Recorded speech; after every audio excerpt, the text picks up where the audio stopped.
Well, hello, my name is Avery Goodman with the Samuel Proctor Oral History Program. Today is July 11th, 2023, and I am interviewing Ian Rockette at the Pensacola Public Library in Pensacola, Florida. So if you could please tell us your full name, maybe spell it. Ian Rockette, IANROCKETTE. Wonderful. And then when and where were you born? Here in Pensacola, December 30th, 1996. Wonderful. And would you mind telling us about your parents, maybe what their names are when they were born? My mom, she's Monique. She's from here. God, I should know where my mom was born, but 1973. And my dad, he's from St. Louis. His name is Terrence. I think his birthday is 1969 or something. I don't know. Something like that. And do you have any siblings? No, only child. How was growing up as an only child? It was all right. I mean, I probably could have used some siblings. Would have been socialized a little better.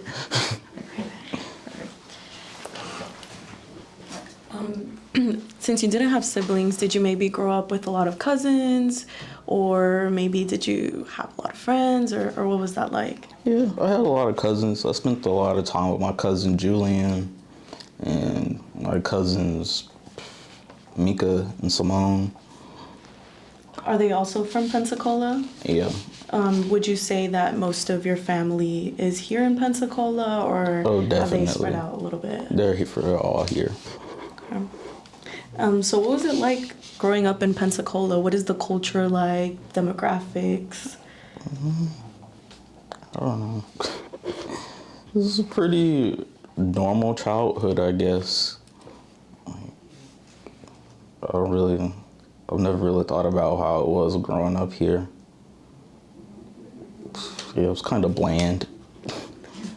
Do you know some more about your family's history, like how they got to Pensacola, how long your ancestry has been in Pensacola for? Yeah, originally my great-grandmother, she's from a place called, what is it, not Century, but Walnut Hill, Florida, way up north from here, an hour, maybe an hour and a half. And she moved down here in the 70s. And pretty much the whole family followed her down here. And we learned a little in our previous interview about the school system here, but where'd you go to elementary, maybe middle, high school? Any fond memories? I went to Inslee Elementary, and I went to Ferry Pass. Yeah, elementary school days were fun. I was just being a little kid. Then I went to Woodham Middle. Then I went to Pine Forest. Those were fun days. It was, I don't know, not much to write about. And then, did you play any sports in high school? Any extracurriculars? High school? No. I did jiu-jitsu, Brazilian jiu-jitsu. And as far as extracurricular stuff, I did chess, that kind of thing. So you'd mentioned your great-grandmother. Is that the oldest ancestor that you know of or family member that you're aware of? She's the oldest one alive, but I had another great-grandmother, and she was 90-something when she died. Would you like to tell us her name? Flossie. Flossie. Yeah. Where was she from? She was from the same area as my other great-grandmother, Walnut Hill. Were you close to your great-grandmothers? Did you get to spend a lot of time with, your other family and extended family? To the one who died, not particularly, but the one who's still alive, yeah. She's my main lady. I try to spend as much time with her as I can. Do you have any like lessons or experiences, fond memories with her that you'd like to share? I can't pick one in particular. Every day is a good memory with her. Oh, that's wonderful. And remind me of your great-grandmother's name. Erlene. Erlene? Mm-hmm. And then is this your mother or father's? She's my mother's. Mother's mother? Mother's mother. And growing up, did you spend a lot of time at her house? Yeah, we lived with her at one point for a few years. Gotcha. And what was maybe like your favorite thing, like looking forward to going over to your great-grandmother's house? I don't know. It's just nice to be around her. She has a great sense of humor. She's very witty, especially for her age. I think she turned 84 this year. So, yeah, it's always nice to be around her because I know she's going to make me laugh. Oh. Yeah, so you'd also, kind of switching gears a little bit, you had mentioned that you work for the city. Would you like to tell us a little bit more about your job, your position, what you do? Well, I'm just an office assistant at the garage. Pretty much just like pay the bills, that kind of thing.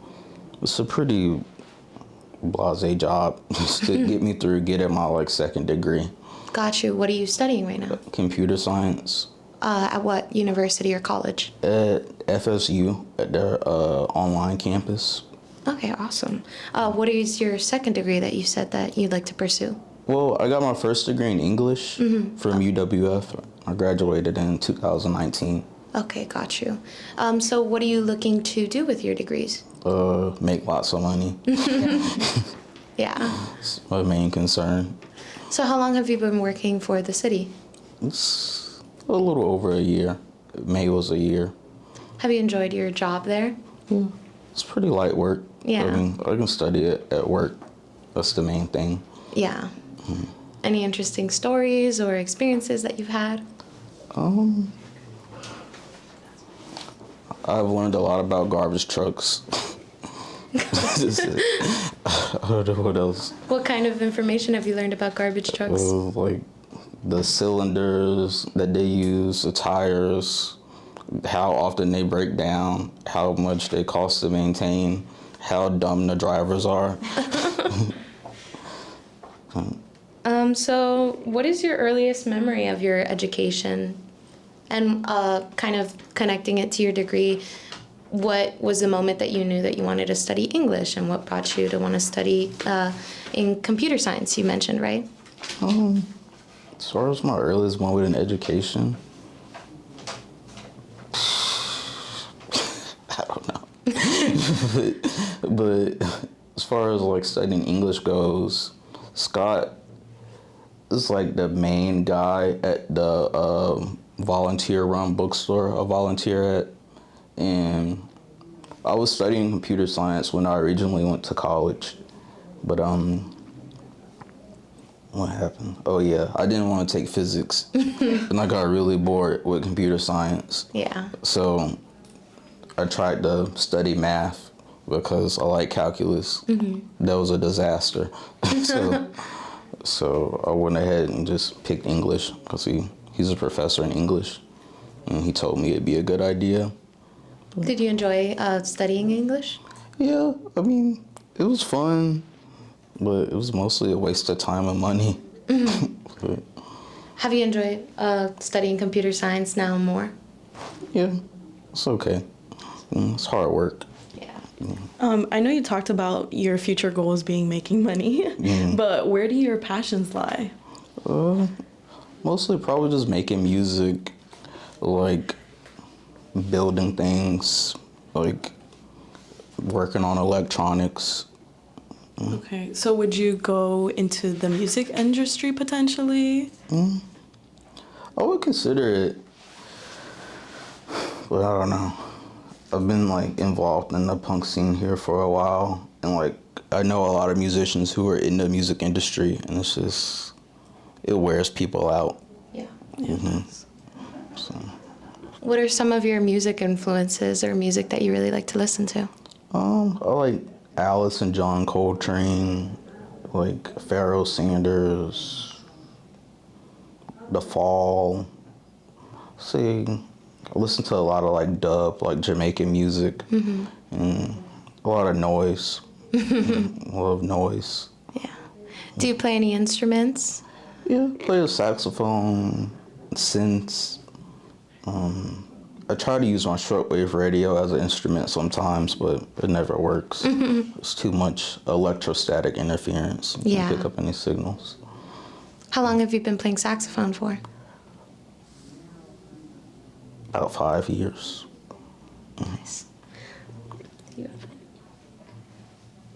Yeah, so I know you chose English because of Scott, and can you tell us kind of about your relationship with him and how that has developed since you met him? Yeah, I've known Scott since I met him when I was like 16. And he's kind of been like a constant in my life, I guess. Because I've always been around the bookstore, and, he's always there. And yeah, he's probably one of my main influences with getting involved in like punk, or even just like, I don't know, sticking around the bookstore and volunteering there. You said you spent a lot of time in bookstores. Is that because you've worked in them, or are you just like a big reader in general? Both. Yeah. What's your favorite book right now? My favorite book right now?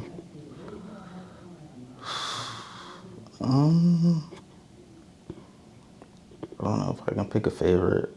I read Notes from Underground by Fyodor Dostoevsky. That was pretty good, but I don't know. I feel like after I finish reading something, my mind goes blank, so it's hard to like pick a favorite. So, what's the punk scene like in Pensacola? It's okay. I mean, Scott asked me to do this interview because he said he wanted some punk, black, alternative voices. But I don't really consider myself to be a punk. I'm just like around punks a lot. Yeah. And I don't know. It just seems very like, there's a lot of activity, but it's very stagnant.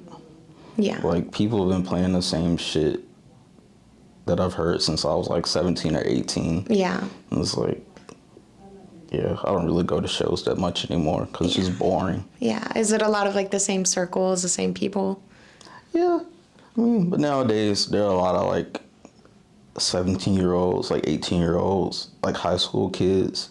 And that's nice because when I was first getting involved, when I was like 20 or something, like me and my friends, we were like the youngest there. So this is nice to see kids making music, even if it's bad music.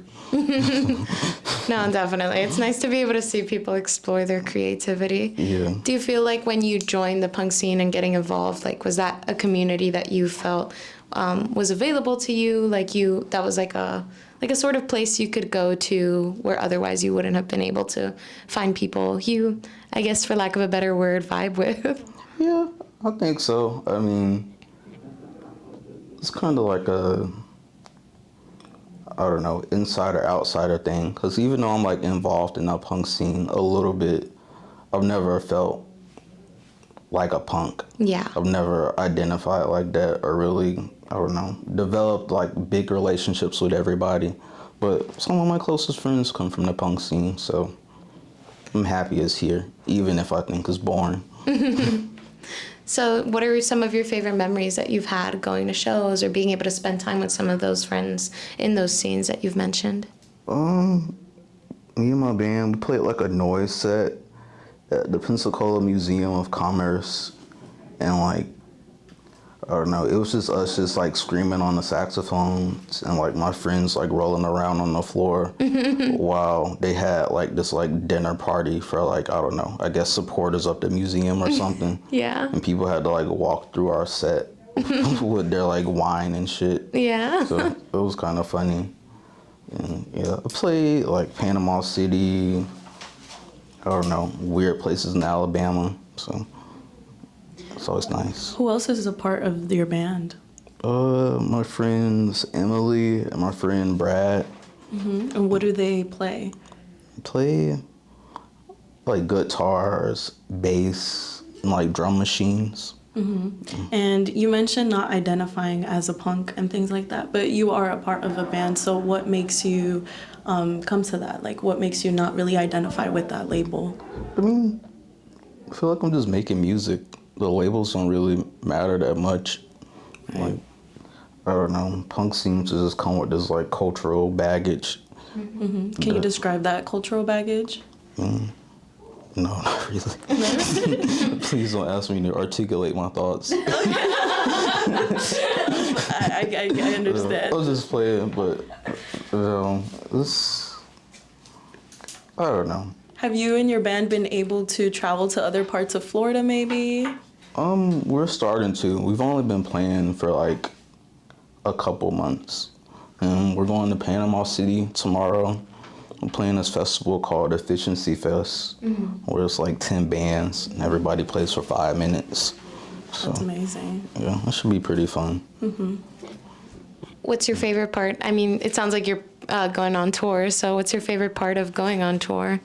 Well, it's not really a tour. It's just like a one-day thing. Yeah. But, well, I don't know. Not being at work would be nice. Yeah. I mean, have y'all been to Panama City? No. Yeah. We passed Panama City coming to Pensacola, but that's about it. Yeah, that's about the closest I would say. I've been to some people's houses in Panama Cities, but I've never been to the beach. So I want to see what the beach is like over there. Exciting. Do you like to go out in nature a lot? Yeah. I like going on nature trails and that kind of stuff. I like playing my saxophone in the woods. Like I'm like Yeah. a new agey kind of motherfucker or something like that. So what are some of your favorite areas in Pensacola to visit? I like Tarleton Bayou because it's basically a swamp. It's very big, and yeah, you just gotta like walk through the swamp to get through to get to these like beautiful secluded beaches. You have to walk for like an hour, and that's always nice. Then I like going to this place called Jones Bayou, and that's nice because it's like, how would I put it? It looks like it's constantly being destroyed, but also like regenerating. And there are like a lot of homeless people there. So when I go, I don't know, I just talk to the homeless people sometimes. But I mean, I'm sure that doesn't sound attractive to a lot of people, but they're nice. Sometimes you want to talk to a drunk homeless man, right? Yeah, right. Is there what are some of your favorite things about Pensacola in general? Like what are some things that you consider to be unique compared to other places that you've been to? Not much. The traffic isn't bad. Yeah, Pensacola's not much special about Pensacola. It's kind of just like a podunk little town. But, yeah, God, I hope I'm not here all my life. But yeah, it's a pretty just average ass place. Would you like to live somewhere else in Florida or somewhere else in the United States or across the world? Like where could you, if you could live in one place, where would it be? I don't even know. I've thought about moving to New Orleans before, but yeah, that place is going to be underwater in like 20 years. Yeah. So is Florida. So. Yeah, Yeah. true. We're all fucked, right? A lot of jazz influences in New Orleans. Yeah. So. New Orleans is always fun. Like, I went there a couple weeks ago, and like, the difference in music scenes is kind of stark. Like, we went to this show, and the guy was playing like phone chargers. Like, he just like cut up some old phone chargers and put them in like a surge protector and just like amplified the signals. That's so interesting. Yeah, like people don't do that kind of thing in Pensacola. Yeah. What are some of the most interesting things you've seen at different shows that you've been to? I can't say it in this interview. Yeah. I mean, if y'all really want to know, I'll tell you later, but I can't say it in this interview. So what are some of your other passions or interests outside of music? Do you play video games? Do you like to watch TV? Mostly just like reading, buying records, listening to my record collection. Yeah, like I said, like being bothered with like electronics and stuff like that. Yeah. And just like working on my car and stuff like that. Yeah. What are some of your favorite records out of your record collection? I would say a Monastic Trio by Alice Coltrane. It's probably like my holy grail record. And what else to listen to? I listened to this record called Segundo by Juana Molina. It's like a very unique record. What kind of music is it? It's like sort of like experimental rock. Like she samples her dog barking at one point. That's pretty cool. I don't know. I have a lot of records and I kind of like all of them. I'm Yeah. attached to all of them. Yeah, definitely. So what, sorry, I lost my train of thought, but you mentioned a lot of experimental sounds and being able to, you mentioned like using cut-up chargers to be able to create sound. Have you explored using different sort of unique sounds to create your music? Yeah. Like the shortwave radio kind of thing.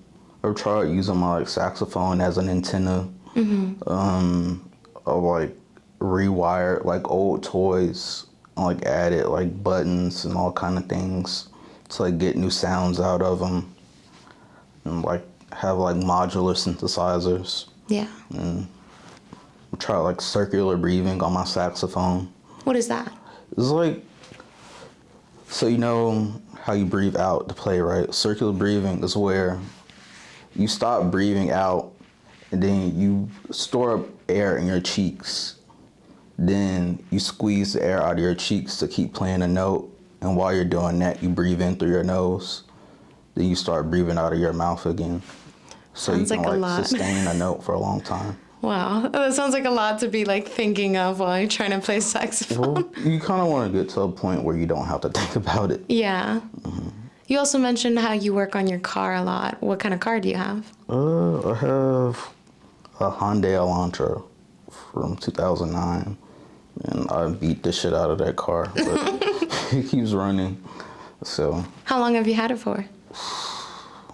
I'm 26 now. I think I've had it since I was like 19. Wow. So a long time. It's been around for a while. Yeah, Is it a manual or automatic? it's automatic. Yeah, got you. So what made you pick up the saxophone? John Coltrane. John Coltrane. Do you have other musical influences? Yeah, I would say like dub, like Lee Perry, like Scientist. I would say Juana Molina, The Fall.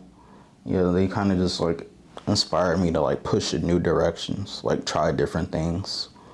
And you said 5 years ago, correct, that you picked up the saxophone. Is this something you do in your free time, or how did you learn? Yeah, something I just do in my free time. I mean, I used to practice a lot, but I've been kind of spotty lately because I'm so busy. Right. So how did you discover John Coltrane? Just YouTube, I think. Yeah. Yeah, just listening to YouTube, and his record, My Favorite Things, was a suggestion. Yeah. Yeah, I mean, he's obviously like a really iconic musician for pretty much every jazz musician ever. Like, my brother's a jazz musician, so obviously I never hear the end of it. But I was wondering kind of what specifically like spoke to you with John Coltrane and how he plays. It's hard to say what specifically it was, but it was like on My Favorite Things. He kind of like gets the soprano sax up to the point where it's like a human scream or something. Mm-hmm. It's like just so, I don't know, like primal. Yeah. At the same, while being like controlled. And I don't know, his level of musicianship is like amazing, like the level of technique. Yeah. No, I mean, I can see, especially with his, I guess, control over an instrument, how that connects to your love for experimental music. Like, definitely see that there. I also did want to ask, in terms of, you had said that your friend Scott wanted you to come to this interview today because he wanted to hear more from, Black alternative voices. And you kind of mentioned how you don't really relate to that. How do you feel, if any, like if there's a disconnect between, people acknowledging the intersectionality of Black culture and alternative music? I'm from Miami, so oftentimes, like, you kind of see that sort of disconnect where people aren't leaving enough space for people of color or Black people in the music scene. Yeah, I think it's there.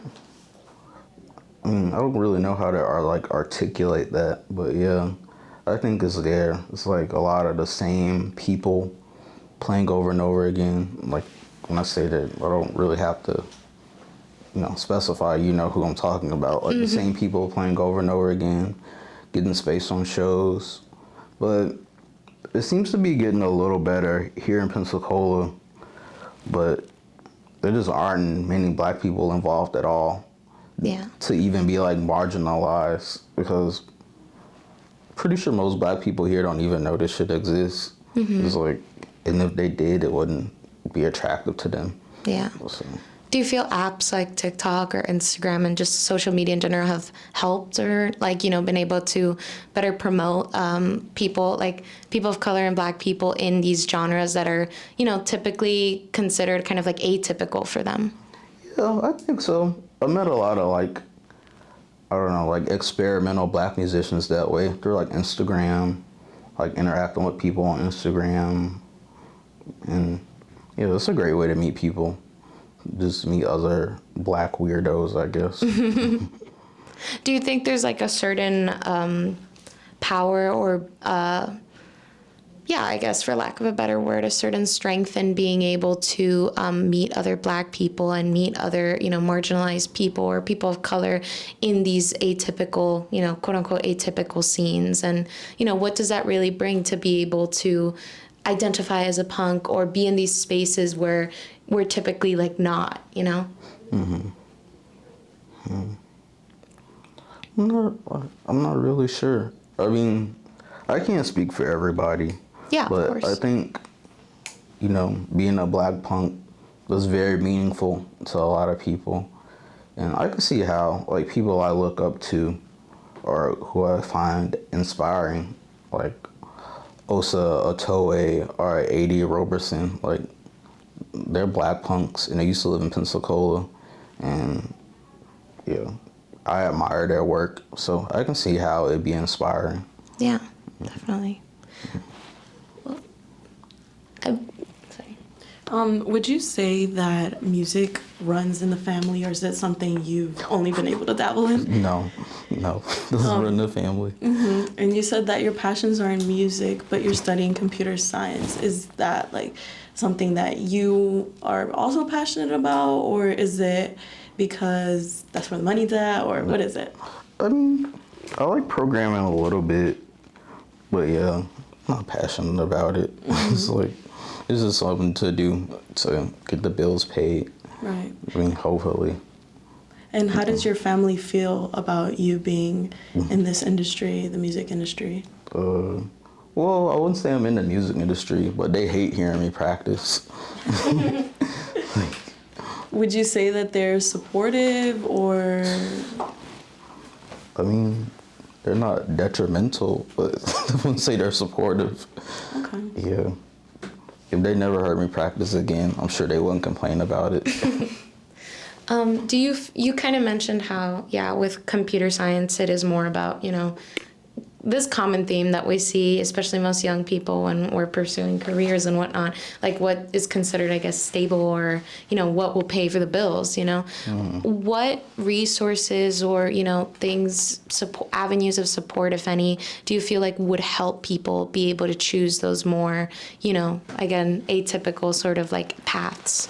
Well, I think like I've seen like Europe, like people, the government will like give people grants and stuff like that to, make art, or like in more liberal states like New York or something. It's easier to get a grant so you can sustain yourself and you can make some, like, I don't know, major project. Here is like people like crowdfunding, you know, making GoFundMes so they could do stuff. Yeah. If there was more, sustained funding for people from like major sources where they didn't have to ask their friends or work 40 hours a week to sustain themselves, you know, more people could make better art.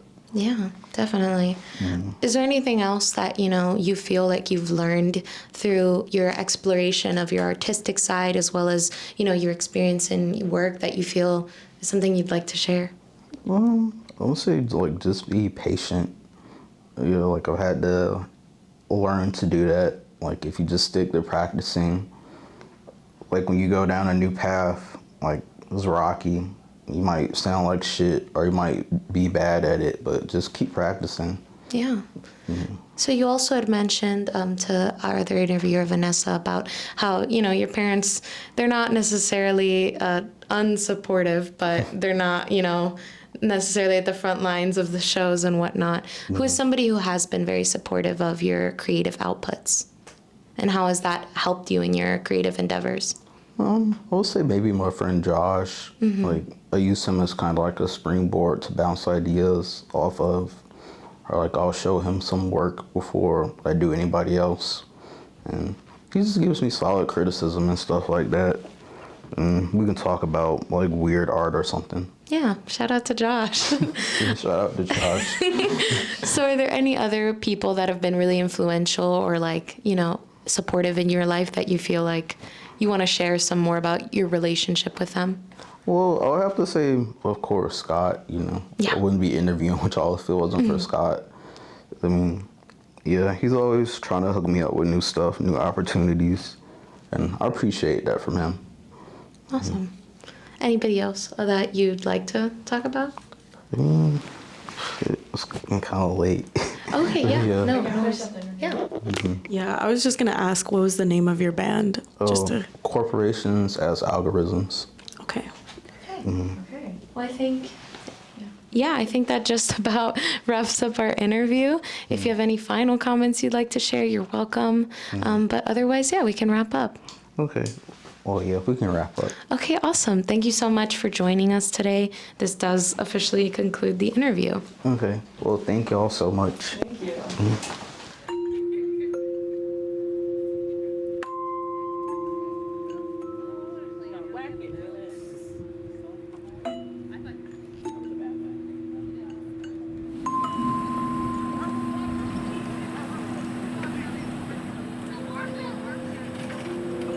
Woo!